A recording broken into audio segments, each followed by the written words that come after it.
एक राजा था और उस राजा के पास में एक बकरा था।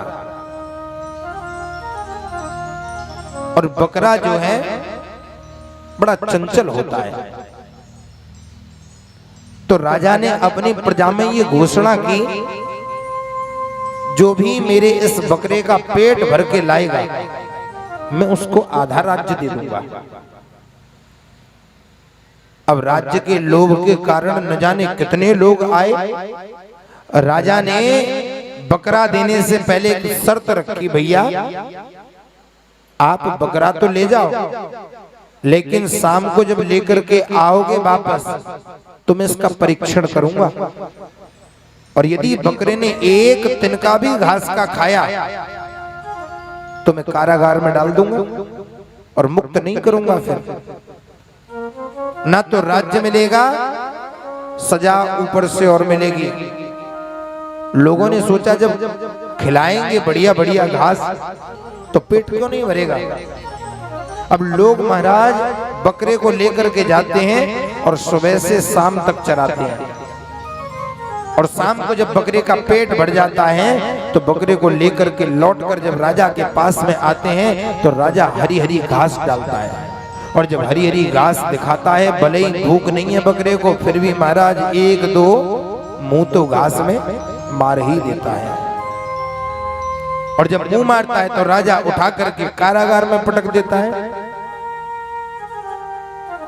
कुछ ही दिनों में पूरा राज्य खाली हो गया। दो चार बुजुर्ग बचे हुए थे जो बकरा चराने के लिए नहीं गए थे। उसी गांव में एक, जैसे हमारे स्वामी जी हैं बैठे हैं, ऐसे एक संत आए। उन्होंने कहा अगर राजा तुम्हारे बकरे का पेट हम भर लाएं तो? राजा ने कहा तो महाराज आपको भी आधा राज्य दिया जाएगा। हालांकि महात्मा जी को राज्य का कोई प्रलोभ नहीं था, लेकिन फिर भी महात्मा बकरे को लेकर के चल दिए। और बकरे को जब हाथ में लिया महात्मा जी ने तो संग में महाराज एक डंडा और ले लिया, और डंडा लेकर के साथ में बकरे को लेकर के जंगल में पहुंचे। और कैसे स्थान पे? बोले जहां हरी हरी घास लगी हुई है। और ले जा करके महात्मा जी ने बकरे को घास के पास में छोड़ दिया। अब क्रिया प्रारंभ होती है महाराज। जैसे ही बकरा घास की तरफ मुंह बढ़ाता है तभी महात्मा जी डंडा मुंह पर मार देते हैं। एक बार हुआ, बकरे ने सोचा शायद कोई गलती हो गई होगी, चलो अब घास खाते हैं। दोबारा घास खाना प्रारंभ किया, फिर महात्मा जी ने डंडा मार दिया मुंह पर। तीसरी बार बकरे ने फिर मुंह को बढ़ाया, फिर महात्मा जी ने डंडा मार दिया। अब तो महाराज महात्मा जी जब बकरा मुंह बढ़ाता है घास की तरफ तभी डंडा मार देते हैं। बकरे का मुंह सूज करके हो गया मोटा। बोले जब जब मैं घास खाता हूं तभी तभी ये महात्मा मुझे डंडे से मारता है, अब मैं ये घास खाऊंगा ही नहीं। जो लोग सुबह से शाम तक चराते थे वो बकरे का पेट नहीं भर पाए, लेकिन महात्मा जी 1 घंटे बाद ही बकरे को वापस लेकर के राजा के पास में आए और आकर के कहा, लो राजन अपने बकरे का परीक्षण कर लो।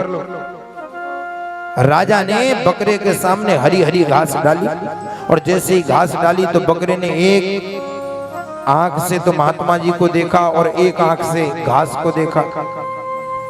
बोले डंडा मारो, बगल में ही खड़ो है, अगर मैंने घास खाई तो ये महात्मा फिर मुझे डंडा मारेगा, इसलिए अब मैं ये घास खाऊंगा ही नहीं। ये कोई बकरे की कथा नहीं, किसी महात्मा की कथा नहीं, ये तो दृष्टांत है, इसका सिद्धांत है।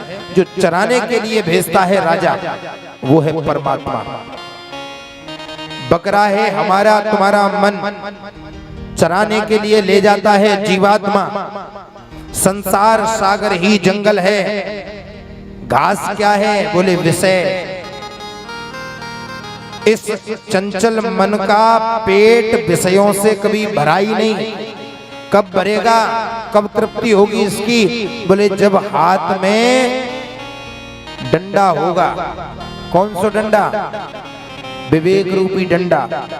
जब हाथ में विवेक रूपी डंडा होगा तब ये मन वश में हो सकता है।